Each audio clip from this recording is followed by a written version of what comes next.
Oh wow, this isn't just a setback. It's a full-blown career crisis. Somehow, Rachel Zegler, the same rising star Disney chose to be their next Snow White, is now watching her public image unravel in real time. And guess what it costs to witness all this unfold? Nothing. Because her highly anticipated Broadway production recently dropped to a pay-what-you-want model, sparking even more speculation about what's really going on behind the curtain. Her next big movie hasn't even been released yet, and it's already facing criticism online. Meanwhile, Hollywood, they're starting to distance themselves, with studios and execs suddenly acting like they barely know her name. And unfortunately, that's just the surface of it. What's happening behind the scenes is even messier. This isn't just about ticket sales or social media chatter. It's about the serious toll on her reputation, emotional well-being, and reportedly even the atmosphere backstage. Insider reports claim there's been tension during rehearsals, rumors of on-set drama, and a wave of uncertainty that's putting the entire production at risk. And before we get into those leaked stage videos and what cast members are allegedly saying, let's rewind for a second, just in case you missed the beginning of this whole story. Rachel Zegler was once positioned as Hollywood's next breakout star, a powerhouse vocalist handpicked by Steven Spielberg for West Side Story, her film debut. That movie may not have dominated the box office, but critics loved it. She even took home a Golden Globe. She was young, talented, and full of charm, the kind of performer everyone wanted to root for. At the time, studios were calling her the future of film. Night to night, the world is full of light. When Disney saw Rachel Zegler shine in West Side Story, they thought they'd struck gold. She was talented, fresh-faced, and had the voice to match the perfect choice for their live-action, Snow White. So, they cast her as the iconic princess and began building her up as Disney's next big name. At first, Rachel played the part well. She was charming, sweet, and easy for fans to support.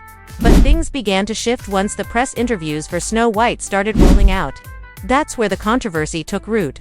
Instead of paying tribute to the classic 1937 film, or acknowledging longtime Disney fans, Rachel took a different route. In multiple interviews, she criticized the original story, calling the prince a stalker, dismissing the romantic rescue narrative, and referring to the film as outdated or even weird. For many fans, it felt like she wasn't just updating the story, she was disrespecting it. She's not going to be safe for the prince, and she's not going to be dreaming about true love. She's dreaming about becoming the leader she knows she can be, and the leader that her late father told her that she could be if she was fearless, fair, brave, and true. Was Rachel Zegler trying to sound strong and empowered? Maybe, but the internet definitely didn't take it that way. Her comments sparked serious backlash. Fans felt like she was dismissing something they deeply cared about, a beloved classic. Social media erupted. Twitter threads exploded, Reddit posts piled up, and reportedly, even Disney executives started getting nervous behind the scenes. One fan summed it up bluntly: it didn't help that the lead actress said she hated the original Snow White. That's not how you promote a remake. And they weren't wrong. Disney fans are famously passionate. But if that wasn't enough, PR trouble. Things escalated again during the 2024 election. Rachel went on Instagram and posted, word for word, "May Trump, his voters, and supporters never know peace." Now look, whether you agree with her or not, you're the lead in a Disney movie. That kind of comment can stir up a storm, and it did. Half the country felt alienated. Instead of calming things down, Rachel doubled down. And while Disney remained silent publicly, the fallout spoke for itself. The Snow White remake underperformed so badly that Disney quietly hit the brakes on several other planned live-action remakes. Headlines followed: Tangled remake cancelled, Lilo and Stitch outperforming expectations, and more. Trying to pivot her career, Rachel aimed to prove herself again, this time on stage. She landed the lead in director Jamie Lloyd's production of Evita at the prestigious London Palladium, a role once made iconic by legends like Patti LuPone and Madonna. Everything seemed promising at first, until the balcony incident. Instead of delivering the show's famous number, "Don't Cry for Me Argentina," live on stage as expected, Rachel surprised everyone by stepping out onto a balcony and performing the song for a crowd gathered outside. The problem? Guests inside the theater, many of whom paid up to $500 for tickets, didn't get to see it live. They had to watch it on a screen. The scene they paid to witness in person ended up being directed at the street instead. And just like that, more controversy followed her, this time from her own audience.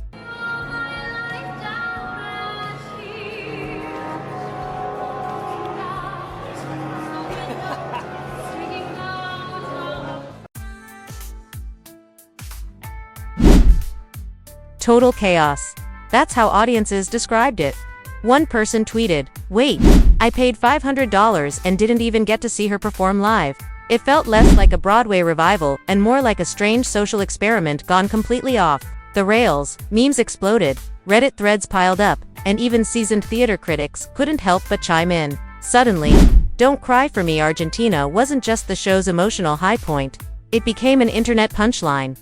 But things didn't stop with viral memes and angry tweets. The backlash got real. As reviews rolled in, something worse began to happen. The theater started to empty out. Entire rows of seats sat vacant. Ticket prices dropped like a rock. Some nights were pay what you want. Others were reportedly free, just to fill seats. Yes, real Broadway-level seats for whatever change you had in your pocket. One Reddit user summed it up perfectly. So, the crowd on the street gets the live performance, and the people who paid get to watch it on a screen. Is this performance, art, or a prank? Here's the thing, critics didn't say Rachel Zegler was bad. Actually, they said her vocals were strong, her stage presence commanding. But it didn't matter. The drama around her was louder than the music. Her reputation, that's what took center stage. And then the real twist. Reports backstage suggested Rachel wasn't just a casualty of bad PR. She may have been part of the problem. Not cruel or out of control, but reportedly difficult. Some crew members described her as behaving like a veteran with a decade of hits, not someone who'd had just one big film. Others said she clashed with directors, not just on Evita but even back on Snow White, allegedly trying to rewrite dialogue and push for tone changes.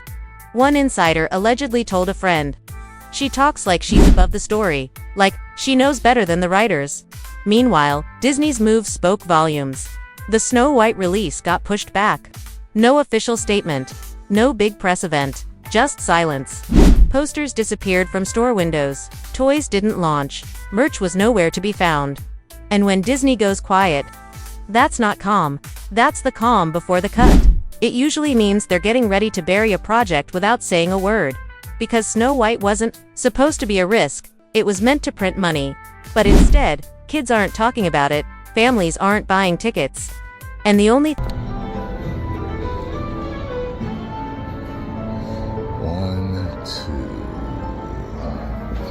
Okay. Let's look at the record, shall we? West Side Story. Critics praised it, but audiences didn't show up. Shazam 2 flopped hard. Evita became an internet punchline, and Snow White. It's been delayed, reshuffled, and now feels more like a cautionary tale than a comeback.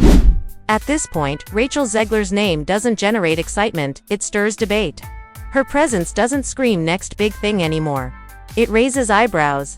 People aren't saying, "Can't wait to see her again." They're asking, "Isn't she the one who called the prince a stalker?" So, where does that leave her? Rachel Zegler isn't officially cancelled, but she's definitely in Hollywood holding mode. Not celebrated. Not hired. Not trending for the right reasons. She's in that odd space where the media stops calling, fans stop rallying, and studios start hesitating. She's not influential enough to survive the backlash, not beloved enough for redemption, and not quiet enough to disappear. She's stuck somewhere between breakout star and burnout case, between fairy tale princess and headline magnet, between what she believed her career was becoming, and the narrative that's being written for her now. And so here's the real question. Is Rachel Zegler just another young actress who mistook early applause for invincibility?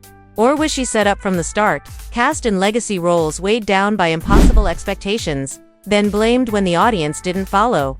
Because this version of Snow White, she didn't just bite the apple, she bulldozed the whole forest, rewrote the ending, and then wondered why no one was clapping. So what do you think? Is Rachel Zegler the villain of her own story? Or is she just the latest cautionary tale in Hollywood's endless cycle of rise and fallout?